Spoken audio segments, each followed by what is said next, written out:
안녕하세요. 내가 할 수 있는 모든 것 루크입니다. 현재 대한민국 시가총액 상위 10개 기업 중 하나에 재직하고 있는 제 연봉은 얼마일까요? 오늘은 대기업 직장인 연봉과 현실, 장단점에 대해서 이야기를 하고 회사를 선택할 때에 반드시 고려해야 하는 기준 한 가지를 공유해 볼까 합니다. 먼저 대기업에 다니면 다들 만족스러운 월급을 받으며 일할 수 있을 것이라 생각을 합니다. 그래서 취업이 어려운 요즘 같은 시기에도 대기업이나 공기업으로 취업을 희망하는 사람들이 많은 것 같습니다. 물론 저도 현재 다니고 있는 대기업을 합격했을 때는 정말 기분이 좋았고 앞으로 남은 인생도 손쉽게 탄탄한 기반을 마련할 수 있을 것이라는 막연한 행복감도 느꼈었습니다. 그런데 약 20개월 정도 재직하면서 느낀 것은 대기업이라 그래서 인생을 바꿀 수 있는 돈을 버는 것이 절대로 아니라는 것. 대기업을 다닌다는 것 자체가 월등한 능력을 키울 수 있는 기회가 절대 아니라는 것입니다. 결국 인생을 잘 살기 위해서는 돈과 능력이 정말 중요한 부분인데 그 두 가지는 대기업에 다닌다는 사실만으로 해결되는 부분이 아닙니다. 그런 대기업을 다닐 때의 장단점 3가지를 비교해가며 과연 이유를 불문하고 대기업을 무조건 가야만 하는 것인지 제 생각을 말씀드리겠습니다. 대기업에 다닐 때 장점 3가지입니다. 첫 번째는 신용과 평판입니다. 어디 가서 직장을 소개할 때 삼성, 현대, SK, LG 등등 누구나 알고 있는 대기업에 다니고 있으면 설명하기가 편하고 회사의 신용도가 높은 만큼 자신의 신용도 함께 올라가는 느낌을 받습니다. 그래서 대출을 받을 때 수월한 것도 가장 큰 장점 중에 하나입니다. 만약 제가 남들이 잘 알지 못하는 토끼와 사람들이라는 회사에 다니고 있으면 그 회사가 어떤 회사인지, 어디에 위치하고 직무는 무엇인지 다양한 부가 설명을 해야 합니다. 하지만 대기업에 다니고 있으면 그 사실만으로도 높은 경쟁률을 뚫고 성공한 젊은 청년의 이미지를 갖출 수 있습니다. 대학교로 비교하자면 스카이에 다닌다는 사실만으로 그 사람의 성실성과 능력을 보여주는 효과라고 할 수 있습니다. 자본주의 사회에서 신용과 평판은 정말 중요한 장점이죠. 두 번째는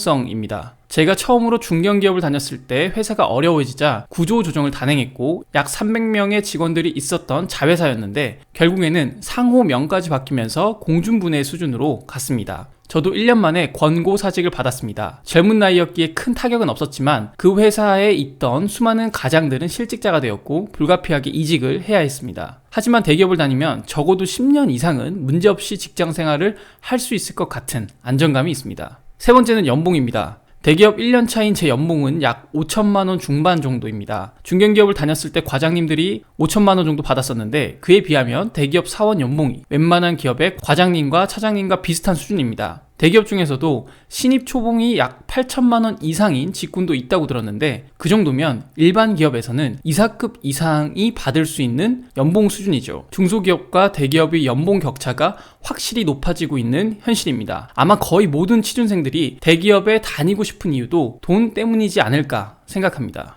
이번에는 앞서 말씀드린 대기업의 장점 3가지와 연관되는 단점 3가지를 말씀드리겠습니다. 첫 번째는 신용과 평판입니다. 대기업에 다녀서 마치 제 평판이나 신용이 좋은 것처럼 느껴지지만 사실 그것이 절대 아닙니다. 회사를 그만두고 은행에서 대출을 받을 때 상담원이 당신은 이전에 삼성을 약 10년 동안 다녔던 이력이 있기 때문에 신용대출을 2억까지 해줄 수 있습니다 라고 말하지 않습니다. 대기업을 다닐 때의 신용과 평판은 딱 그때뿐입니다. 오히려 대기업을 관두고 나오면 대기업 뽕을 빼기 위해 시간이 걸린다고도 하죠. 대기업에 다녀서 마치 높은 경쟁률을 뚫고 자리를 잡은 대단한 사람인 것 같나요? 착각하지 마세요. 저도 1년 동안 취준생을 하면서 그리고 취업을 준비하는 다양한 사람들을 보면서 현재 대기업을 다니면서 확실히 느끼는 것이 대기업에 붙었다고 능력이 좋거나 잘난 것도 아니고 떨어졌다고 부족한 것도 절대 아닙니다. 회사가 나를 설명하기 전에 자기 스스로 자신의 능력을 평가하고 발휘해야 하는 시대입니다. 신용과 평판을 쌓을 때 호랑이 등에 올라타기보다 스스로 새끼 호랑이가 되어서 조금씩 성장하는 것이 앞으로의 변화 속에서 살아남는 중요한 방향성이 될 것입니다. 두 번째는 안정성입니다. 대기업을 다니면 그 안에서 운영되는 느리고 형식적이고 광팔이해야 하는 여러 가지 일들에 익숙해지는 것이지 혁신적인 무언가를 개발하거나 조직 시스템을 자신이 원하는 방향성으로 변화시키는 것은 정말 말도 안 되는 소리입니다. 상당히 많은 것들이 형식과 보여주기에 지나치지 않고 본질적이지 않습니다.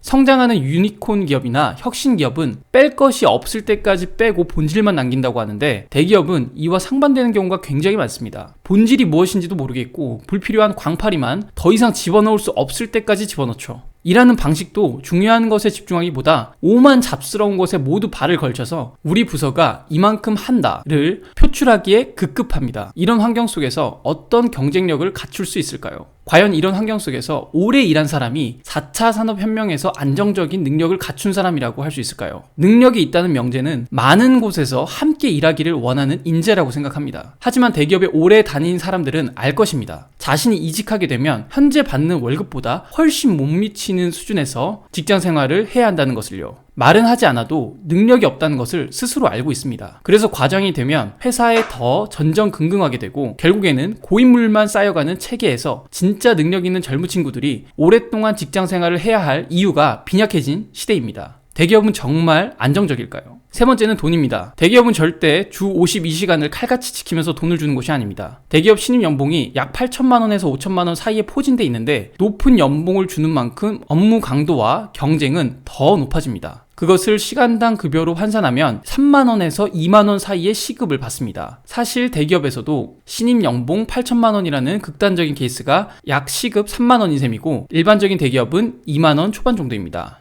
그렇게 큰 돈이라고 생각되시나요? 만약 이 영상을 보는 20대 초반의 젊은 세대라면 시간당 3만원 이상의 직업 혹은 프리랜서, 자신이 할 수 있는 사업은 없는지 고민해 보시기 바랍니다. 여러분이 시간당 3만원 이상의 소득을 올릴 수 있는 사람이라면 대한민국 최고 기업에 재직 중인 경우보다 경제적으로 더 나은 상황입니다. 차라리 연봉을 조금 낮추더라도 워라밸이 좋은 회사에서 부업을 하면서 자신의 소득을 높이는 것이 삼성전자에 다니는 것보다 경제적으로 좋을 수 있다는 사실을 곰곰이 생각해 보시기 바랍니다. 대기업에 대해서 이야기를 하다 보니 영상이 좀 길어졌습니다. 결론을 요약하자면 단순히 기업의 규모를 선택하지 말고 여러분이 하고 싶은 일이 무엇인지 먼저 고민하세요. 그리고 그 일을 잘 하기 위해서 커리어를 쌓을 수 있는 회사를 선택하세요. 그 커리어를 발휘할 수 있는 자신의 사업 플랫폼을 구성해 나가는 것이 앞으로의 시대에서는 더 경쟁력이 있는 일이라고 생각됩니다. 본질을 쫓아가는 자에게 자본주의에서 승리할 수 있는 기회가 주어진다고 생각합니다. 저와 함께 본질을 쫓는 인생을 만들고자 하신다면 좋아요, 구독 감사하겠습니다. 다음 시간에 뵙겠습니다.